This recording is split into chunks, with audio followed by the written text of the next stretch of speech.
Pemuda Bicara bergerak dalam jarak. Perkenalkan, aku Herda. Dan aku Sarah. Kali ini akan menemani kalian di podcast Pemuda Bicara. Sebenarnya podcast Pemuda Bicara itu apa sih? Nah, jadi podcast Pemuda Bicara adalah salah satu kegiatan dari Kema Pemuda Natuna dan bekerja sama dengan Forum Taman Bacaan Masyarakat yang langsung berkolaborasi dengan pemimpin.id. Nah, nanti setiap minggunya di podcast Pemuda Bicara, kami akan mengundang salah satu seseorang untuk ngobrol terkait semua hal tentang di Natuna, baik dari segi pendidikan, pariwisata maupun sejarah dan budayanya. Karena podcast Pemuda Bicara bertujuan untuk menjaring pemuda-pemudi Natuna untuk bergerak bersama, karena bergerak bersama akan terasa lebih menyenangkan. Nah, di podcast kali ini kami kedatangan Bang Sherman. Nah, jadi Bang Sherman ini lahir di Serasan, lulusan STAI Tanjung Pinang sebagai guru. Selanjutnya dipercaya sebagai fasilitator program konservasi terumbu karang di Kabupaten Lingga pada tahun 2006 sampai dengan 2007. Nah, juga Bang Sherman ini merupakan salah satu anggota dari Jelajah Bahari Natuna. Lanjut sebagai fasilitator Koremap 2 di Bintan tahun 2007 sampai 2008 dan senior fasilitator 2008 sampai 2010. Kemudian pada tahun 2010 sampai 2015 sebagai guru di Natuna. Tahun 2016 sampai 2020 sebagai wartawan dan forum LKBN Antara di Natuna. Selain itu, sebagai seorang jurnalis, Bang Sherman juga bergerak di pengembangan kepariwisataan, konservasi divers, dan guide, dan ketua Pok Darwis. Tanpa nunggu lama di podcast ini, mari kita langsung panggil aja Bang Sherman-nya. Ini dia, Bang Sherman. Oke, kali ini kita sudah kehadiran Bang Sherman nih. Hai Bang Sherman. Hai. Nah, gimana nih Bang keadaannya hari ini? Baik, alhamdulillah. Nah, hari ini tuh Bang Sherman habis ngapain aja? Ya, biasa rutinitas kegiatan liputan. Kemarin juga baru selesai ikut pelatihan sertifikasi. Oh iya, PSS ya Bang ya? Sama teman-teman. PSS itu sebenarnya apa sih Bang? PSS itu salah satu badan sertifikasi badan atau sertifikasi. untuk diver gitu. Jadi ada banyak gitu. Kalau di dunia ada PEDIC, PSS, ada POSI. Jadi Abang di situ sebagai apa di PSS? Sebagai peserta untuk naik tingkat di sertifikasi penyelaman gitu. Oh, jadi sebenarnya tingkat penyelaman tuh ada apa aja nih? Banyak banget. Jadi dia yang pertama itu ada open water, terus advance, terus rescue, dan dia ada juga nanti untuk bidang-bidang khusus seperti underwater fotografi di bawah dan lain-lain. Banyak sih sebenarnya, penyelaman dalam dan lain-lain. Jadi Bang, Abang setahu saya ini salah satu anggota dari Jelajah Bahari Natuna nih Bang. Kalau boleh tahu, kalau bisa jelasin dong Bang, Jelajah Bahari ini ke Pemuda Bicara. Oh ya, jadi Jelajah Bahari itu disingkat JBN. Itu adalah komunitas yang memang saya bersama teman-teman sejak setahun yang lalu. Jadi usia JBN itu sampai hari ini udah setahun lebih. Jadi kita fokus memang ke mengeksplor potensi wisata bahari, wisata bawah laut di sekitaran Natuna itu. Di samping itu juga kita fokus ke pelestarian lingkungan seperti ya tidak membuang sampah, sosialisasi seperti itu. Jadi selain lingkungan ya kita juga menggali potensi pariwisata serta edukasi tentu. Tadi kan Abang sempat menyinggung nih potensi ya. Menurut Abang potensi laut Natuna itu seperti apa Bang? Apalagi kita terkenal dengan perbatasan. Ya, Natuna memang luar biasa potensi baharinya, khusus karena memang 92,5% adalah laut, ya, sisanya itu daratan. Jadi seperti kita ketahui bersama, memang Natuna di lautnya itu memang selain potensi ikan itu juga ada migas gitu. Jadi jumlah pastinya tentunya kita ya bisa cek di browsing gitu kan, berapa potensi yang ada di Natuna. Namun setahu kami selama kita aktif di bahari, memang untuk potensi yang ada saat ini memang sangat kecil, masih sangat kecil dinikmati khususnya di Natuna, karena memang sumber daya manusia juga memang kita terbatas gitu. Dan untuk pariwisata masih tahap pengembangan. Kalau untuk dipromosikan saya pikir untuk waktu sekarang belum tepat. Lebih baik kita fokus ke persiapan dan menggali potensinya dulu. Jadi kan yang kami tahu nih Abang merupakan orang yang aktif berkegiatan di berbagai komunitas bahari dan gabung juga di komunitas penggerak-penggerak terutama di kemaritiman. Terus apakah pure memang itu bakat dan kemampuan Abang di dunia maritim ataukah ini bersifat turun-temurun dari orang tua mungkin? Tapi kalau boleh tahu sebelumnya Abang asalnya dari mana? Ya, saya lahir di Serasan, memang besar di Serasan, asli Natuna. Jadi memang latar belakang saya pendidikan, guru. Namun saya terjun di dunia kemaritiman, pariwisata dan bahari ini itu berawal dari saya dilibatkan oleh program ADB dulu namanya, ADB, Asian Development Bank. Nah, itu dulu sebelumnya juga dibiayai oleh Bank Dunia. Kita fokus pada konservasi. Waktu itu di Kabupaten Lingga saya dipercaya sebagai fasilitator. Nah, dari mulai itu saya mengerti bahwasanya laut inilah sumber kehidupan bagi masyarakat Kepri pada saat itu, dan masyarakatnya justru tidak menjaga itu gitu. Jadi saya sebagai fasilitator di samping memperkaya pengetahuan saya juga harus mentransfer pengetahuan saya itu ke masyarakat. Nah, selanjutnya saya dipercaya di Bintan dan lalu saya dipercaya menjadi senior fasilitator mengkoordinir teman-teman di lapangan. Nah, berangkat dari itu, selesai kuliah, pendidikan selesai, saya kembali ke Natuna berperan sebagai guru. Selanjutnya, ya di samping itu, saya memutuskan harus memilih. Saya tetap sebagai guru atau saya kembali berperan sebagai fasilitator, meskipun tidak terlibat lagi dalam kegiatan formalnya seperti kegiatan Kormap. Dulu kan ada kegiatan Kormap yang dibiayai oleh Bank Asia dan dijalankan oleh pemerintah kita. Nah, dari situ saya terjun di dunia kepariwisataan. Jadi saya ketua Pokdarwis, kelompok sadar wisata. Dari situ saya mengembangkan potensi-potensi, menggali potensi pariwisata yang ada ini di Natuna apa sih gitu. Setelah berjalan waktu ternyata ya memang wisata bahari Natuna itu yang harus menjadi fokus perhatian kita, di samping untuk menjaga lingkungannya, untuk menopang kehidupan kita ke depan, ya potensi pariwisata yang menjanjikan selain perikanan dan kelautan. Menurut Abang potensi kita ini sudah bisa maksudnya tuh kayak pemerintah kita udah turun tangan belum sih ke laut, maksudnya untuk semua potensinya sudah di ya kalau untuk saat ini memang kan kita tahu bersama Laut Natuna menjadi perhatian publik gitu kan, menjadi sentral karena memang Natuna berada di pusat Asia. Di samping menjadi perhatian pemerintah pusat, Natuna juga menjadi perhatian provinsi. Nah, kabupaten sendiri memang mempunyai keterbatasan wewenang dengan Undang-Undang 23 itu, jadi Natuna terbatas di lautnya. Jadi itu dibagi. Laut adalah wewenang provinsi. Namun dari 3 jenjang kepemerintahan ini, dari baik pemerintah daerah, kabupaten, provinsi, dan pusat sama-sama menjurus untuk pembangunan Natuna ke depan. Nah, saat ini kalau ditanya sejauh mana, ya masih dalam proses. Begitu juga kita bisa lihat di pemerintah pusat melalui Kementerian Kelautan Perikanannya, dia udah membangun SKPT di Selat Ampah. Nah, potensi itu memang tentu pakarnya sudah bekerja dengan baik ya. Cuman kan masih dalam proses, ini baru tahap pertama. Kita belum bisa mengklaim itu sudah berhasil atau tidak, udah berjalan atau belum, kan masih dalam proses pembangunan. Untuk di provinsi tentunya menunjang infrastruktur yang lain. Nah, untuk di kabupaten karena keterbatasan wewenang di laut, ya mungkin fokus ke masyarakatnya, karena kan masyarakatnya menjadi tanggung jawab pemerintah daerah.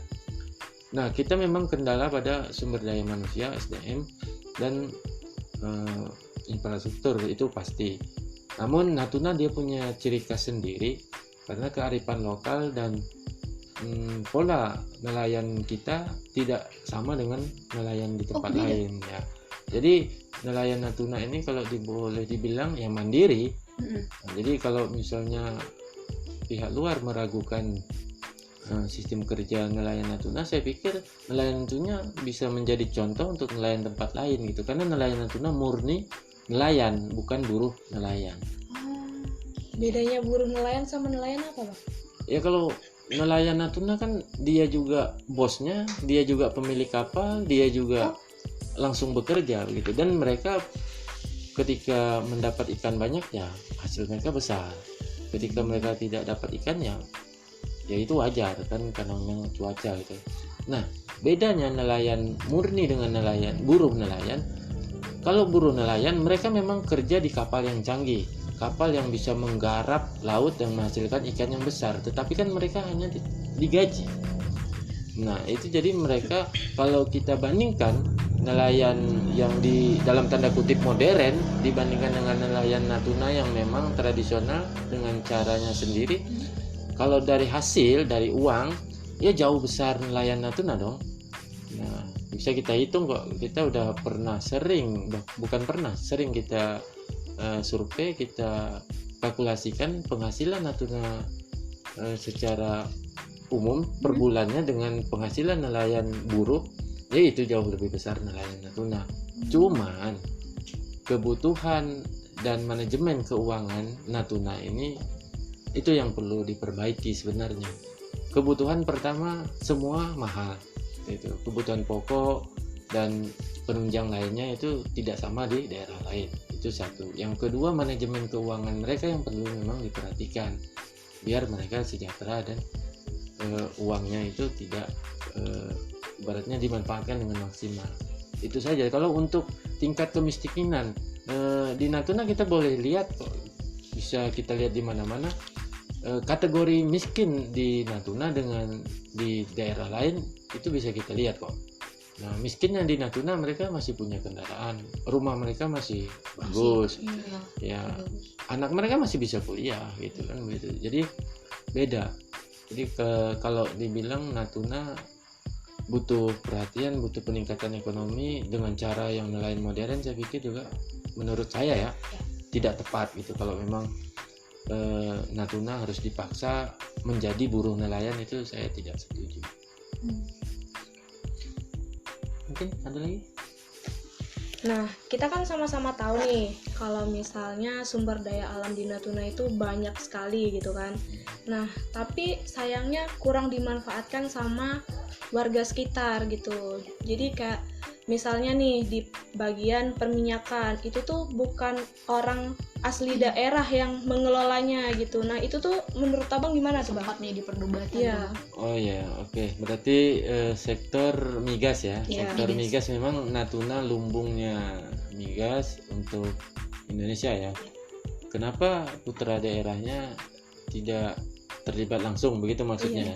Ya mungkin banyak juga orang Natuna yang memang terjun di dunia perminyakan, namun kan ini wewenang pusat. Jadi ini murni kegiatan SKK Migas, Pertamina, dan pemerintahan pusat. Itu kan ada pihak ketiga, kan bukan langsung Pertamina atau SKK Migas ya. Di masa Jokowi, Pak Jokowi memang akan dikembalikan semua itu di bawah wewenang Pertamina, SKK Migas begitu.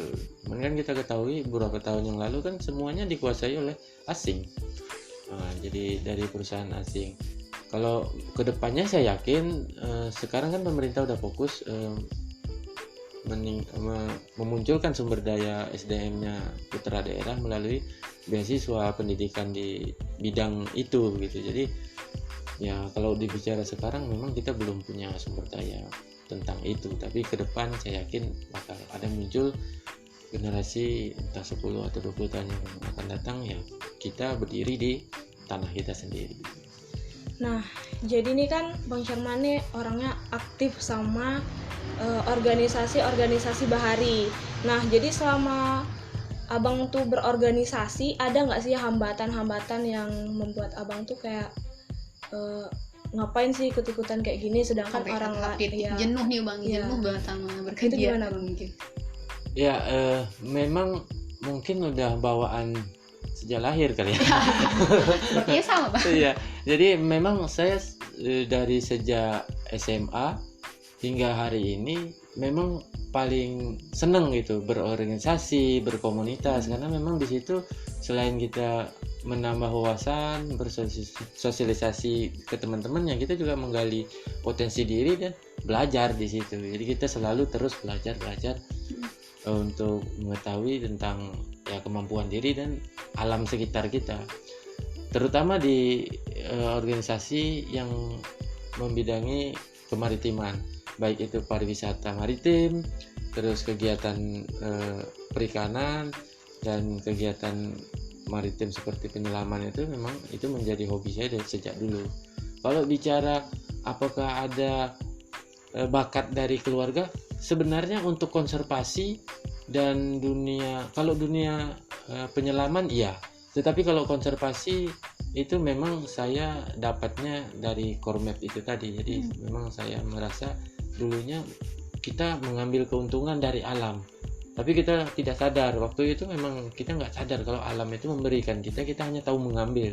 Tapi setelah saya diajarkan di Kormap itu, akhirnya kita harus timbal balik gitu. Kalau alam memberikan kita, apa yang kita berikan untuk alam, itu yang menjadi titik poinnya. Kenapa kita harus peduli dengan bahari? Karena kita memang Natuna 90% lebih laut. Kita hidupnya dari laut, semuanya dari laut. Jadi kenapa sih kalau kita harus egois gitu? Kita menguras, kita ngambil, tapi kita nggak peduli dengan lumbung kita sendiri gitu, sumber kehidupan kita. Jadi di situ saya melihat di samping untuk potensi perikanannya, itu pariwisata yang lebih menjanjikan. Karena apa? Saat ini ya Bang, iya, untuk Natuna. Untuk Natuna pariwisata untuk kedepannya maksudnya. Iya, Kalau hari ini kedepan. memang perikanan menjanjikan, tetapi untuk ke depan perikanan kan ikan bisa habis, Iya. lautnya bisa rusak. Tapi kalau pariwisata kan orang datang cuma hanya melihat, menikmati, terus pulang. Nah jadi kenapa harus kita kuras, kita ambil? Kalau hanya dilihat juga kita menghasilkan gitu.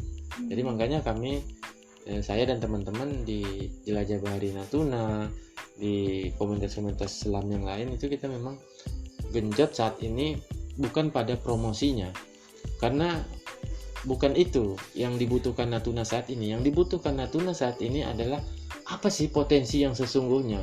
Saat ini hanya katanya ikan banyak, migas banyak, ya mungkin itu ahlinya bisa membuktikan.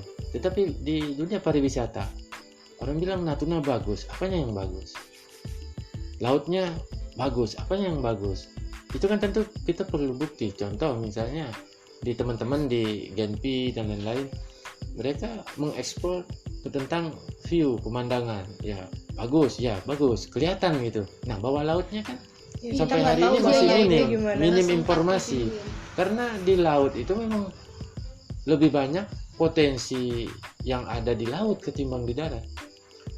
Jenis terumbu karangnya, apakah teman-teman dan pemuda Natuna tahu seberapa banyak jumlah jenis terumbu karang yang ada di Natuna?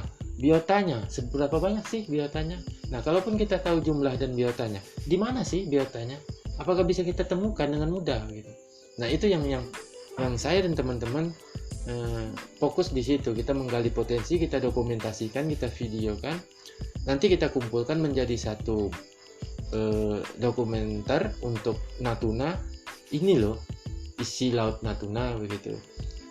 Nah, dari data itu baru kita bisa menjual gitu. Kita menjual dalam tanda kutip, bisa kita promosikan. Natuna itu punya ini loh. Ketika jadi kayak bentuk nyatanya gitu iya, ya. bentuk nyatanya. Jadi kalau sekarang maaf, saya bilang ini kita terbalik gitu. Boleh kita promosi Natuna, tetapi setidaknya kita beriringan sambil membenahi apakah siap gitu. Misalnya kita promosinya kencang, pembenahan dan datanya kita kurang. Setelah datang berbondong-bondong wisatawan ke Natuna, apakah kita siap? Kan tidak siap. Saya bilang untuk hari ini kita tidak siap. Karena kalau cuma hanya berwisata di permukaan, ya satu hari juga kelar gitu. kita mutar di pulau. Gimana cara mereka tuh bisa datang sekali terus pengen lagi nih balik untuk ke Natuna berkali-kali? Karena Natuna letaknya strategis dan dia juga unik, tentu kita menjualnya juga eksklusif gitu. Karena wisata bahari ini wisata yang tidak murah. Nah karena itu kita melirik itu, kita benahi sejak sekarang.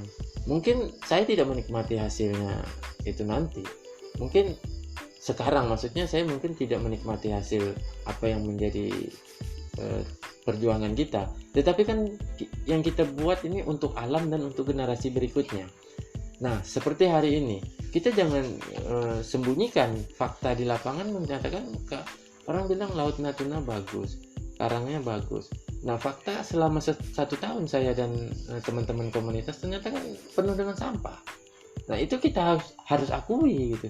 Jadi kita jangan memaksakan diri bahwa saya mengatakan Natuna bagus, alamnya indah, sementara faktanya tidak gitu. Jadi lebih baik kita urungkan dulu untuk semangat kita mempromosikan Natuna nih sampai ke mancanegara, tetapi kita balikkan semangat itu untuk membenahi dulu, pembenahan, menjaga lingkungannya, supaya memang nanti tanpa kita bicara pun, tanpa kita promosi pun, kalau memang alam Natuna itu memang bagus, dunia bawah lautnya memang bersih, biotanya memang bisa banyak dan mudah ditemukan, tanpa kita bicara pun dia akan tahu sendiri gitu. Karena dunia bahari lingkupnya itu tidak besar. Contoh di dunia diving di Indonesia bahkan di dunia orangnya kan sumbernya sama. Sumbernya, komunitasnya tidak banyak. Jadi ketika salah satu saja diver dari Eropa datang ke Natuna, dia akan bercerita, bahkan dia akan mengekspos sendiri apa sih yang ada di bawah Natuna. Kita tidak perlu biaya dan energi yang banyak hanya untuk menjelaskan Laut Natuna bagus. Gitu. Jadi itu saya pikir begitu. Nah sebagai seorang jurnalis nih Bang, upaya apa yang sudah Abang lakukan selama berkecimpung di dunia maritim atau pariwisata? Apakah Abang secara promosi lewat jurnal atau seperti apa? Ya, kebetulan saya memang wartawan LKBN Antara. Jadi saya di Natuna fokus pada 5 sektor yang telah diterapkan, yang telah dicanangkan oleh pemerintah pusat, yaitu Presiden kita Jokowi. Yang pertama itu sektor pertahanan keamanan, yang kedua migas, yang ketiga kelautan perikanan, yang keempat pariwisata, yang kelima lingkungan hidup. Nah, untuk perikanan itu sudah ditangani oleh Kementerian KKP. Untuk pertahanan itu Menteri Menhan. Nah, ini kebijakan semuanya di pusat. Nah, untuk daerah ada beberapa poin, 3 poin ini kan titik beratnya di pemerintah daerah, di Natuna khususnya, yaitu tentang lingkungan hidup, pariwisata, dan perikanan. Jadi ada 2 yang pemerintah pusat, yaitu migas dan pertahanan. Nah, perikanan, pariwisata, dan lingkungan hidup ini kan sepenuhnya bisa kita kebijakan daerah Natuna. Jadi peran saya sebagai wartawan, saya menyoroti 3 hal itu. Yang pertama perikanan, pariwisata, dan lingkungan hidup. Nah, itu sejalan. Makanya saya katakan meskipun saya perannya jurnalis, wartawan, saya aktif di komunitas karena memang sejalan. Apa yang menjadi sorotan jurnalis, itu juga yang menjadi sorotan saya di komunitas. Kita fokus ke 3 sektor gitu. Terutama lingkungan hidup, pariwisata, dan perikanan. Jadi kami mau Bang Syarman tuh beri 1 kalimat buat pemuda-pemudi Natuna, lebih ke kata-kata mutiara. Ya, kita jaga alam, alam jaga kita. Mantap. Oke, sekian dari podcast Pemuda Bicara tentang kemaritiman. Sampai ketemu di podcast selanjutnya di podcast Pemuda Bicara. Tetap stay tune. Bye-bye.